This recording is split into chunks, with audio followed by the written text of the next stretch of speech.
Hi friends, എല്ലാവർക്കും info വേൾഡിൻ്റെ പുതിയൊരു എപ്പിസോഡിലേക്ക് സ്വാഗതം.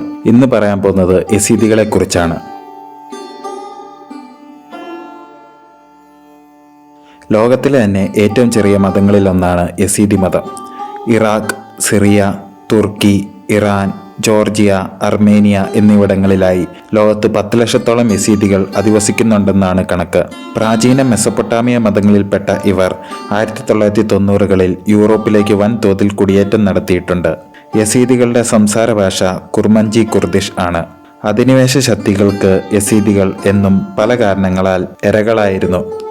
അറബികൾ, തുർക്കികൾ, ബ്രിട്ടീഷുകാർ, സിറിയൻ ബാത്തിസ്റ്റുകൾ തുടങ്ങി ഒട്ടേറെ വിഭാഗങ്ങളും ഭരണകൂടങ്ങളും യസീദികളുടെ മേൽ അധിനിവേശം നടത്തിയിട്ടുണ്ട്. ഏറ്റവും ഒടുവിൽ ഇസ്ലാമിക് സ്റ്റേറ്റ് ഭീകരർ അവർക്ക് നേരെ നടത്തിയ നരനായാട്ടുകളും ക്രൂരതകളും ലോകത്തെ തന്നെ അമ്പരപ്പിച്ചിരുന്നു.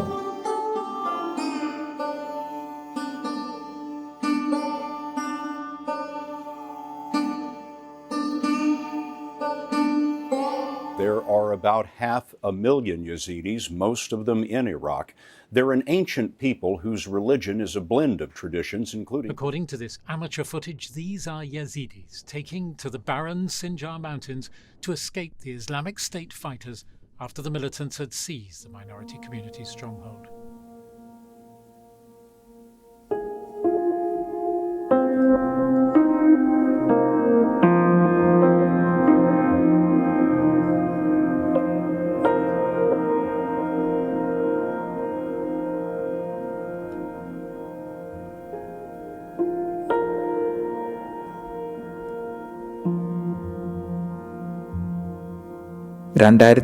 മുതൽ ഇസ്ലാമിക് സ്റ്റേറ്റ് ആക്രമണത്തിനിരയായ 2 ലക്ഷത്തോളം യസീദികളാണ് വീടും കുടുംബവും ഉപേക്ഷിച്ച് നാടുവിട്ടത്. യസീദികളുടെ മാത്രം കണക്കെടുത്താൽ ഇറാഖിൽ 10,000-ലധികം യസീദികൾ കൊല ചെയ്യപ്പെട്ടു. അതിലേറെ പെൺകുട്ടികൾ ബലാത്സംഗത്തിന് ഇരയാവുകയും സ്ത്രീകളും കുട്ടികളും വൃദ്ധരും മർദ്ദിക്കപ്പെടുകയും ചെയ്തു. 50,000-ഓളം പേരെ കാണാതാവുകയും 100 കണക്കിന് പേരെ അടിമകളാക്കി അവരുടെ വാസസ്ഥലത്തിന് തീ വയ്ക്കുകയും ചെയ്തു. അവരുടെ ആഭരണങ്ങൾ കൊള്ളയടിക്കുകയും സ്കൂളുകളിൽ പോയി ആൺകുട്ടികളെ കൂട്ടക്കുരുതി നടത്തുകയും പെൺകുട്ടികളെ അടിമച്ചന്തയിൽ കൂട്ടത്തോടെ വിൽപ്പനയ്ക്ക് വെക്കുകയും ചെയ്തു. ഉപയോഗിച്ചതിന് ശേഷം വലിച്ചെറിയുന്നത് പോലെ പെൺകുട്ടികളെ വിൽക്കുകയും അതിൻ്റെ വില വാങ്ങുകയും ചെയ്തു. ഇത് നിരന്തരമായി ഒരു സമൂഹത്തിന് സംഭവിച്ചുകൊണ്ടിരിക്കുന്ന ദുരന്തമാണ്.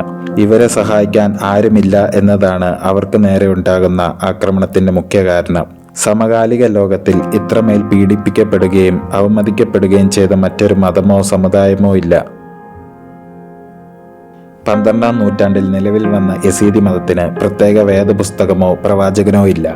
ക്രിസ്തുവർഷം 1162 ചർമ്മമടങ്ങിയ ഷെയ്ഖ് ആദി ഇബിൻ മുസാഫിർ എന്ന സൂഫി പ്രബോധകനെയാണ് തങ്ങളുടെ മതസ്ഥാപകനായി അവർ പരിഗണിക്കുന്നത്. ഇസ്ലാം മതം, ക്രിസ്തു മതം, അസീറിയൻ മതവീക്ഷണങ്ങൾ എന്നിവയുടെ ഒരു സങ്കലനമാണ് യസീദി മതം. ഏകദേവ വിശ്വാസികളായ യസീദികൾ നരകം എന്ന സങ്കല്പത്തിൽ വിശ്വസിക്കുന്നില്ല. നന്മയും തിന്മയും ഓരോ മനുഷ്യനിലുണ്ടെന്നും സത്പ്രവർത്തികളിലൂടെ തിന്മയെ ഉന്മൂലനം ചെയ്യണമെന്നുമാണ് ഷെയ്ഖ് ആദി ഇബിൻ മുസാഫിർ പഠിപ്പിക്കുന്നതെന്ന് അവർ വിശ്വസിക്കുന്നു. യസീദി മതവിശ്വാസ പ്രകാരം മെലക് താവൂസ് എന്ന മയിൽമാലാകയാണ് ലോകത്തിന്റെ ഭരണാധികാരി എന്ന് അവർ കരുതപ്പെടുന്നു. ഇറാഖിലെ സുന്നി ഷിയ മതവിഭാഗങ്ങൾ മയിൽമാലാകയെ ആരാധിക്കുന്ന ഇവരെ സാത്താനെ ആരാധിക്കുന്ന കാഫിറുകളായി കണക്കാക്കി പലതവണ ഉപദ്രവിച്ചിരുന്നു. ക്രിസ്ത്യൻ മതവിഭാഗങ്ങളും ഇവരോട് അകലം പാലിച്ചു പോകാറുണ്ടായിരുന്നു. IS ആക്രമണത്തിൽ നിന്നും രക്ഷപ്പെട്ട് ഇറാഖിൽ നിന്ന് വൻതോതിൽ പലായനം ചെയ്യാൻ ഇവരെ സഹായിച്ചത് കുർദുകളായിരുന്നു. യസീദികൾ മതപരിവർത്തനം നടത്താറില്ല. മറ്റു മതസ്ഥരെ തങ്ങളുടെ മതത്തിൽ ചേർക്കുകയോ അന്യമതസ്ഥരെ വിവാഹം കഴിക്കുകയോ ചെയ്യാറില്ല. മതം ഉപേക്ഷിക്കുന്നവർക്ക് മടങ്ങിവരാൻ അനുവാദവുമില്ല.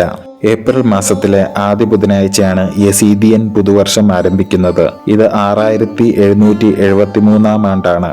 പുതുവർഷം അവർക്കൊരു വലിയ ആഘോഷമാണ്. ഇറാഖിലെ കുർദിഷ് മേഖലയിലെ പർവ്വത താഴ്വരയിലുള്ള ലാലിഷ് ക്ഷേത്രത്തിൽ അവർ ഒത്തുകൂടി മെഴുകുതിരിയും വിളക്കും കത്തിച്ചാണ് അവർ പുതുവർഷത്തെ വരവേൽക്കുന്നത്.